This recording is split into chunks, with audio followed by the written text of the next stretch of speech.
Good afternoon. Happy Saturday. We are here today to talk about Daughters of Shandong by Eve J. Chung. It's our May book, and she will be here joining us for this wonderful conversation.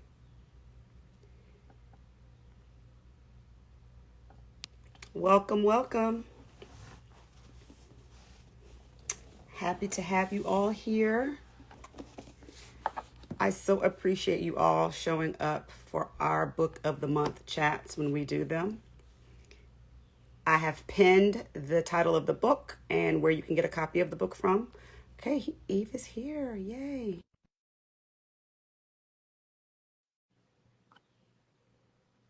She should be popping in right away. This was such an awesome book. Hi, good to Good see to you. see you. How are you? Good. I was Thank you so much for just, having me.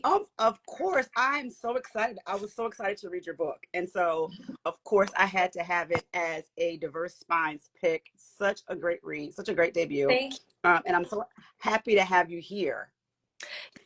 Yeah, it's good. This is actually my first Instagram live event, so I'm really excited. I've Oh, never used it before. awesome. Yeah. That is great. So we're just gonna, hop right in, do a quick introduction. I'm actually gonna let you introduce yourself to people after I open up. So every month we pick a book to be our spine of the month. And for May, we chose Daughters of Shandong by Eve Chung. And it's her debut novel. And I am Jamise Harper. I am over on Spines and Vines as well, but I run Diverse Spines. And I'm so happy to have you here.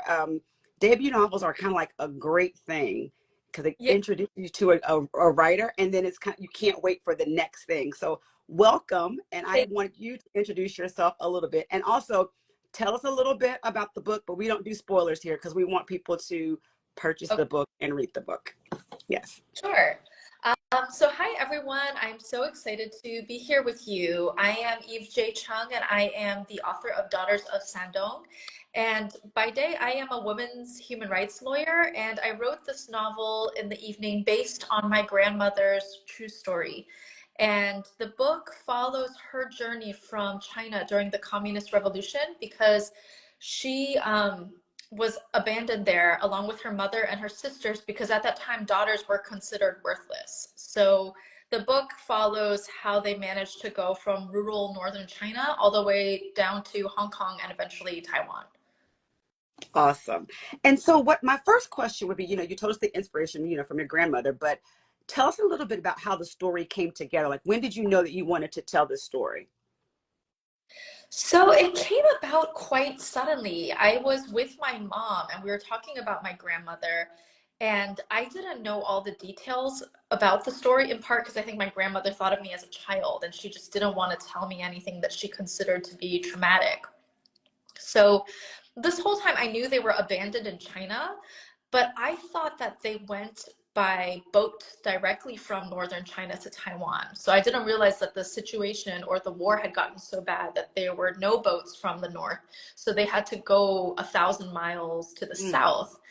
And so when my mom started telling me elements of it, I was surprised by how much they did in order to make that journey. And so that was when I thought, oh, maybe I should write this down, at least for my kids, but maybe other people would like to read it too, because I thought it was amazing. So I thought maybe other people would enjoy reading about it.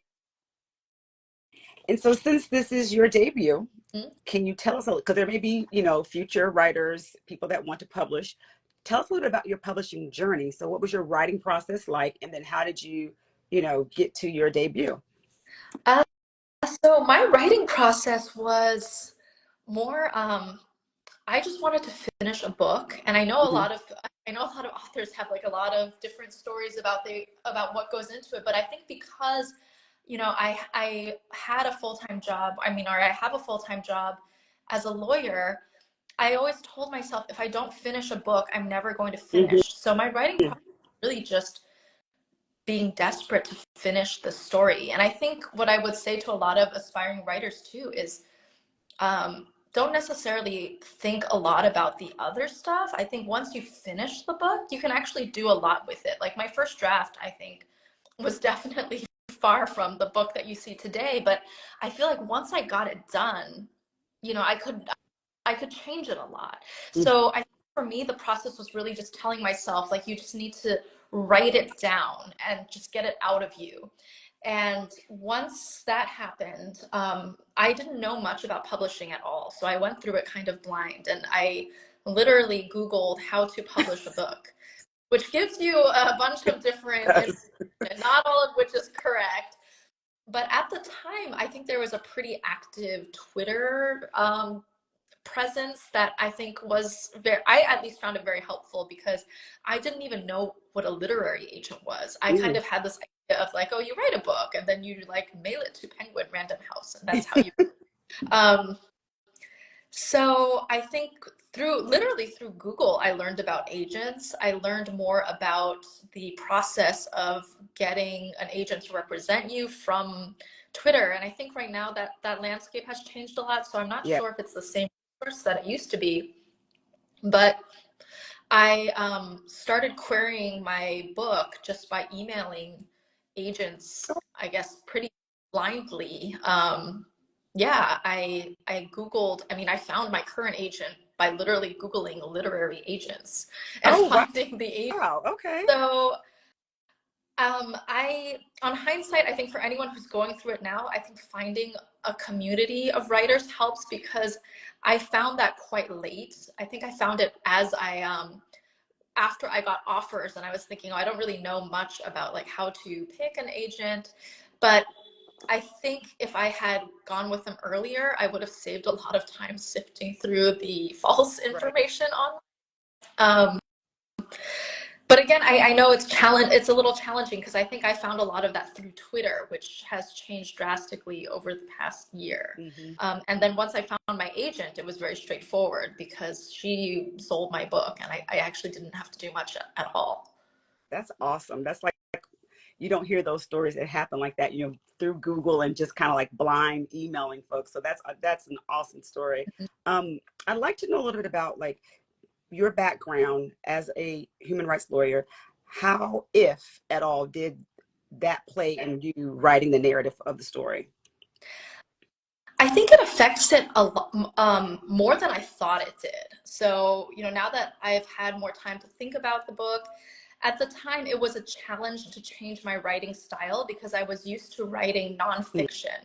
And nonfiction, I mean, especially on human rights issues, you say something and then you have to say like 10 other things to prove why that thing is true.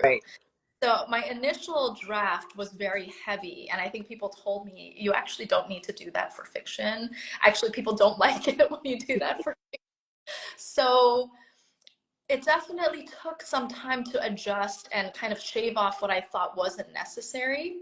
But I think in my approach to writing, I definitely wanted to make something that was accessible to people, because I know history can be, especially for the Chinese Civil War, it can be very complicated, but I wanted to find a way to talk about a lot of these issues affecting women in a way that I think would give voice to, because at least for me, I think I didn't really take the time to think about how a lot of the discrimination or inequality in the culture that I grew up in affected me. And after writing this book, I actually understand it better. Even though professionally I am a women's human rights lawyer, when I looked at myself, I don't think I realized how much it affected me, even just through little parts of my life, until after I wrote this book. So I think that is an element. When I wrote this, I kind of was hoping that other people in many different backgrounds, because as you know, I mean, the traditional values that affect women aren't just in Chinese culture. It's kind of a thing universal in many, almost every culture. So I think, yeah, I've really loved at least the feedback that I've gotten from people around the world, especially women who have connected to the story in that way. And I don't know if it's something I purposely did, but I think that's one of the things that have made me happiest about the book. Because I was thinking about that a lot as I, you know, when I was thinking about your profession and then reading the book, like there was definitely, you can feel like there was a connection there. with the work that you do. And so let's talk about your research. What did you do as for your research, accurately depicting the time, the events, and where the story is set? So talk a little about your research, and if you discovered anything that you didn't know as you were doing research.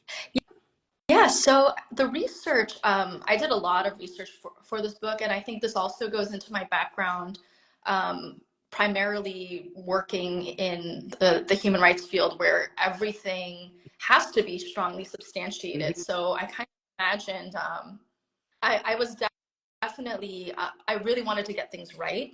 Yeah.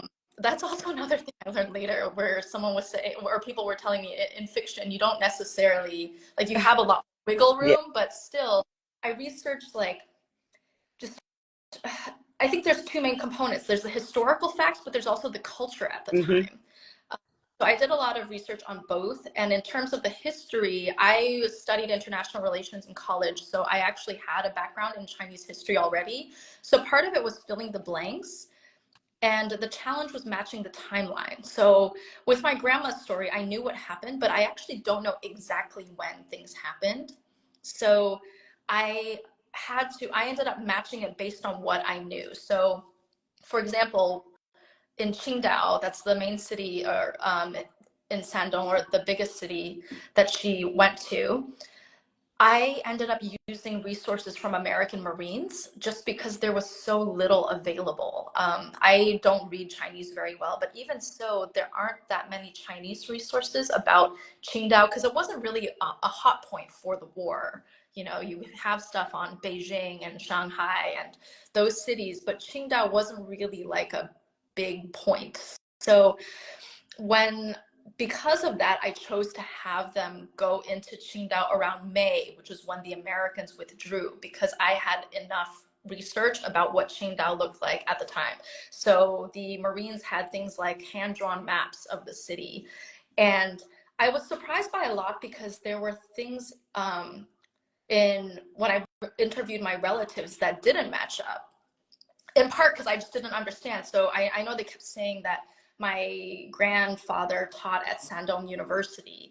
And then when I Googled Shandong University today, it's not in Qingdao proper. But then when I looked at the maps of the Marines, it Mm-hmm. turned Shandong University used to be the old German barracks. Oh, okay. So it was in the city. So there were things like that along the way where there were missing dots. And I was like, I don't understand if like my relatives just don't remember correctly or if I'm missing something. But that was one of the most interesting things, is seeing how stuff lines up, because I mean it was 70 years ago, so a Mm-hmm. lot changed. And I think I ended up using unconventional resources because my grandmother was in a place called Rennie's Mill, which was a pretty famous site, but no journalists were allowed in. So I couldn't really find much about it until I looked at someone's PhD thesis, where he went around and interviewed people who lived there, hundreds of people who lived there, for a PhD thesis, which I don't think is published anywhere. I found it because I went to the University of Hong Kong, Oh, and they said, oh, you wow. you can request this thesis if you want to read it. And it was just this like hidden, to me, it was a treasure trove because I found no books or articles about it. But then this PhD thesis somebody wrote ended up filling in a lot for me. So yeah, I think I used a lot of books from the library, but also I found things in places that I wouldn't expect. Right. And so let's talk a little bit about the characters, because I love the characters, the character development. And I really want to talk about the relationships between the daughters and their families. That is the central thing to this story. And so how did you approach writing, the different characters in the story? So, so the main character is based on my grandmother, Hmm. and I end up, they're based on people that I know, but Oh, I okay. put a little self into every character. So I tell people that I feel like I put myself into both, Hai, the main Hmm. character, her mom, and also her sister Dee. So I feel like I am the three of them, and that kind of helped me write them. And the relationships between them are based a lot on my own relationships with other women in my family, Hmm. especially I think my mom, my mom and I are incredibly different. So when I was growing up, there was a lot of friction between us. And there was often this feeling like I don't understand her and she doesn't understand me. Mm-hmm. And we have a good relationship now, like we're very close. But I think a lot of the conflict between the family members I pulled from that. Oh, okay. Hmm. Yeah, you know what, and I like to see there's always this rebellious person within the family, right? You know, the middle daughter. And so talk a little about that role because I kind of was like, you know, examining all of the daughters, but just kind of like leaning in a little bit more on some. Yes, so Dee is based on a person I actually don't know at all because my grandmother and her sister were estranged. Okay. So the real life Dee, as close as I was to my grandmother, I've only met her twice. And so my mom is someone who she's very close, she's very protective of her mom. So I remember when I asked her about her, my mom was very much like, oh, she was just awful. But I always think conflicts have multiple facets to them. Mm-hmm. So I just think like, what really happened? I know when I hear about it, my mom and my grandmother will say like, oh, she hoarded food, she didn't share her food. So the only fact I got her about her was that. And obviously she must have been more than that. And I think I put a lot of myself in Dee because Dee is the one who really resents how women are treated in the Yeah. culture. And I think that I feel a lot of sadness for my great grandmother because of the time that she grew up in. And that's reflected in Dee as well, because Dee is someone who, at least the Dee that I created, she is a go-getter. Like she is, or they say, or Hai says that she would be a businesswoman. Mm-hmm. She's rough and she's aggressive. She's a little ruthless, but she is born in a system that doesn't allow her to be that.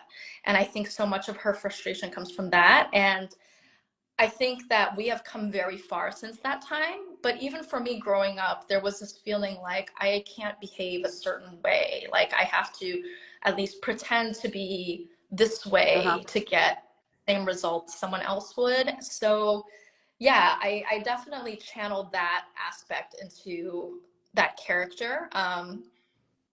More so than the others. So yeah, I think Dee was my own like rebellious Yeah, voice. but you said something that we've come a long way, but I think there's still type of, society norms that, that expect women to behave a certain way, Yeah. right?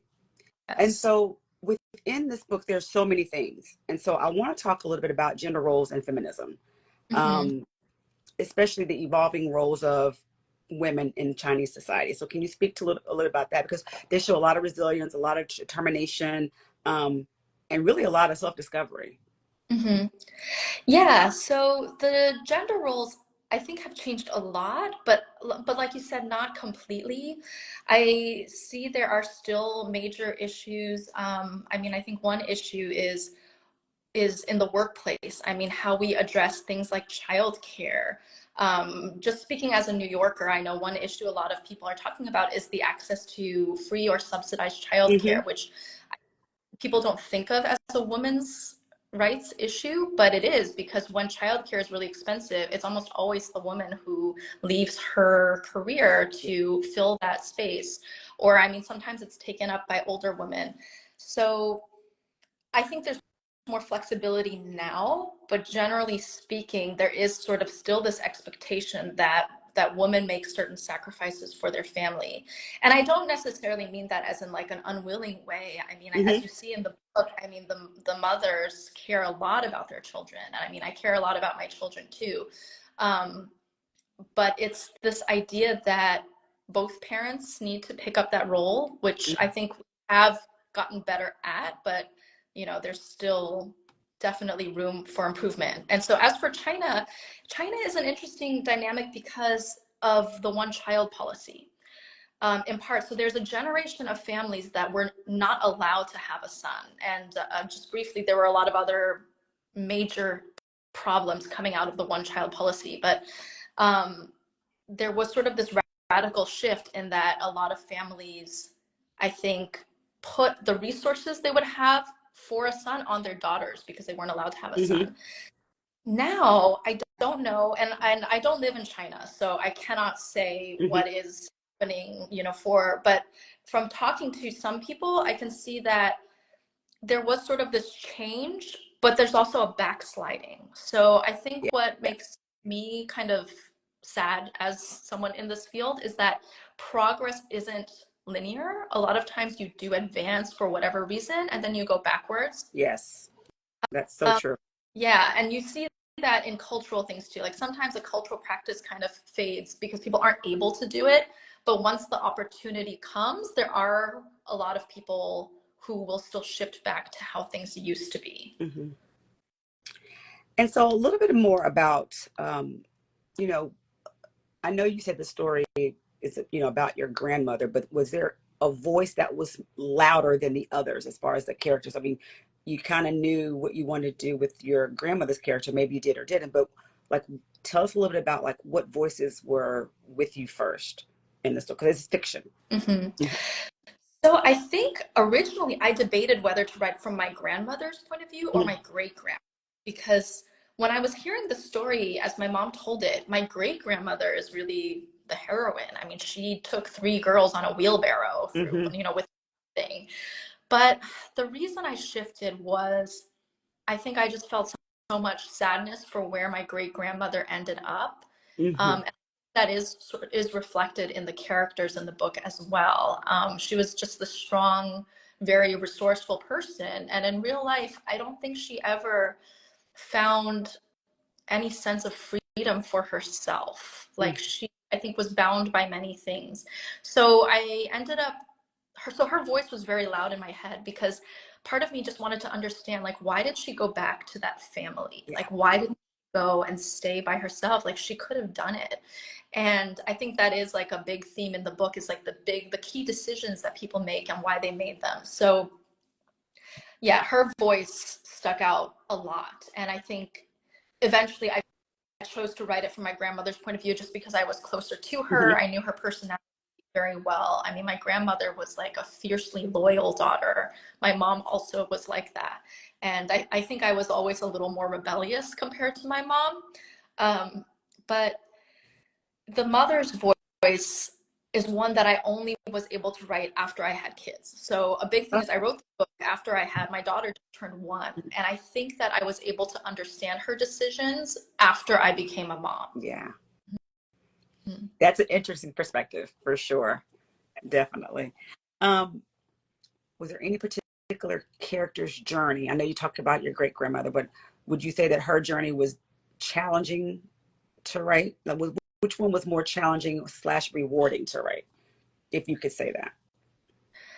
I think that I did get a lot from writing as High because I sort of went through a lot of my own trying to understand people's decisions through her, because it's not just my great grandmothers. I mean, for me, it's even just the women in my family. Like they do things that I don't understand. Hmm. And part of I did grow up in a different culture and I do see it, but there is a lot of internalized sexism Yeah. still, or even comments that people make that make me sad, and I don't know why they can't change that. I mean, one example is my own mom is a scientist, but she's very traditional in some ways. So she's still kind of like, I think if you ask her, she'll say she doesn't believe certain things, but then she'll slip into moments where she'll say things like, I need to make sure my brother's children or my brother's sons do well because they're the ones who are taking care of my parents in Mm. the after.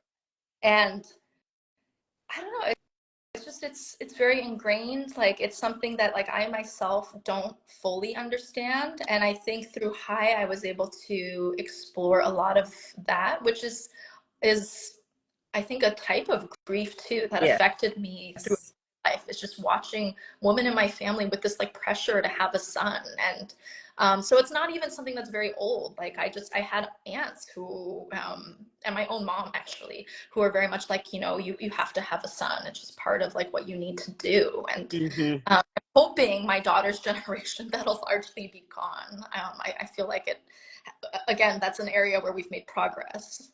Yes. So I have noticed, and I'm, following your Instagram, but You've gotten so many rave reviews. I mean, it's like it's been stellar. The reception from my vantage point, I hope the same for Yeah. you, has been really good. Mhm. Um, and people are just loving it. So, think about like what you were trying to convey. How do you feel about readers' reception of the book? I've been really touched by the people who have said that they've connected to the story or they've been touched by the story. In particular, I think because it's something that I didn't really think about. It's something I pushed in the back of my head. I've gotten messages from women within my culture, but also women outside of my culture, and I think that when I was writing this, it was more like I didn't want to forget my grandma, but I didn't necessarily realize how many people had that same type of maybe pain. Mm-hmm. That like we have relatives that we absolutely love and we know they love us, but then they also continue these practices that I think are disappointing. So yeah, I've been really happy to have people reach out and let me know. I mean, just recently, someone was saying their family immigrated from Europe, and they felt a lot of connection to just the refugee experience. Or someone else told me that he was the first in his family to go to college, and so he empathized in that way. So those are aspects that like I didn't think about, Mm-hmm. but there are other ways for people to empathize with the characters and their journey. Yeah, I love that the connection that you can make because I mean Mm-hmm. it, I think everyone can see something either in their family of themselves or in their world reflected in the book. And so what do you want? There's so many different things, Yeah. there's so many things. But what did you want readers to take away from the story? I think I wanted it to be a message of hope, and Mm. that applies to the characters.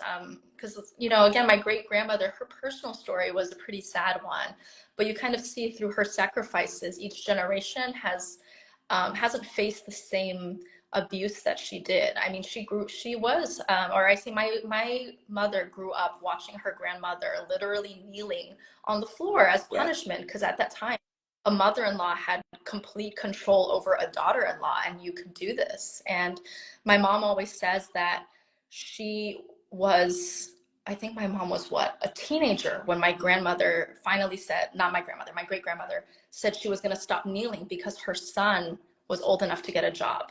And my mom always remembers that because her mom or my grandmother gave so much money to support my great grandmother, but it just wasn't seen as like a real thing. I think Mhm. in the end, so kind of like, oh, you have to have a son to take care of you. Your daughters can't take care of you. And so the message to me also ties into the human rights field. I think we see in the human rights field, progress is so slow and it can be incredibly discouraging.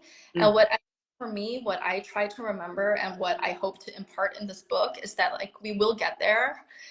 It takes time. It shouldn't be taking this much time, but it does. And I think I don't want people to lose hope. Yeah, it's hard. I mean, it's very, very hard. You can see the resilience and the hope, in this, um, in the book. So, the message is clear. Mhm. And I really, really enjoyed the story. But I have to ask you if you can share. We're talking about the future. Mhm. Um, are you writing? Is something coming next? And if you can share any parts of it. Yes. So I'm working on another historical fiction because I myself really love history. I love talking about history, Hmm. especially known parts of history.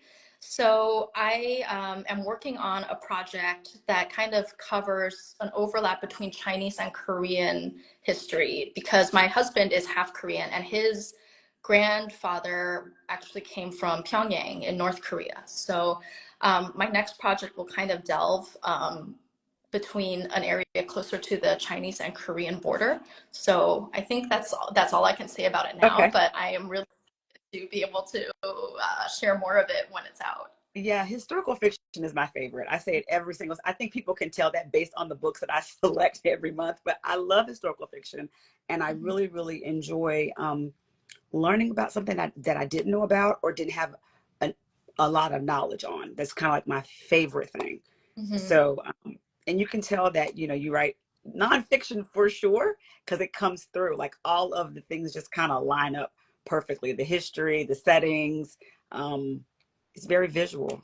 You feel very into the story. So nice job. Thank you. Yeah, totally. If so, can you share with us what you're reading? Like anything that you want to shout out, recommend? I loved, so I finished reading this actually some time ago, but it's one that came up recently because the paperback just came out. It's called The Apology by Jimin Han. And it is about a 105-year-old Korean woman who passes away unexpectedly, but she's been keeping this family secret. And I guess it's going to cause major problems. And so her ghost has to figure out Oh how wow. to solve. Okay. I loved it because it was so unusual. Like I never read anything like it, and I think just the way she wrote this character was so endearing. Because I love stories about grandmothers. I guess she, and I don't remember if she actually, yeah, she does have grandchildren, but yeah, I think there aren't as many stories from that perspective. So I thought it was really refreshing. Yeah, awesome. Well, I can't thank you enough for joining us today. I hope people continue to read your book. It is absolutely amazing. And I hope to have you back again when your second book comes out. Thank you so much. Thank you for having me. It was a pleasure talking to you. And thank you, everyone who's read, is reading, is checking out the book. Awesome. Take care. Thank you so much. Bye. Bye.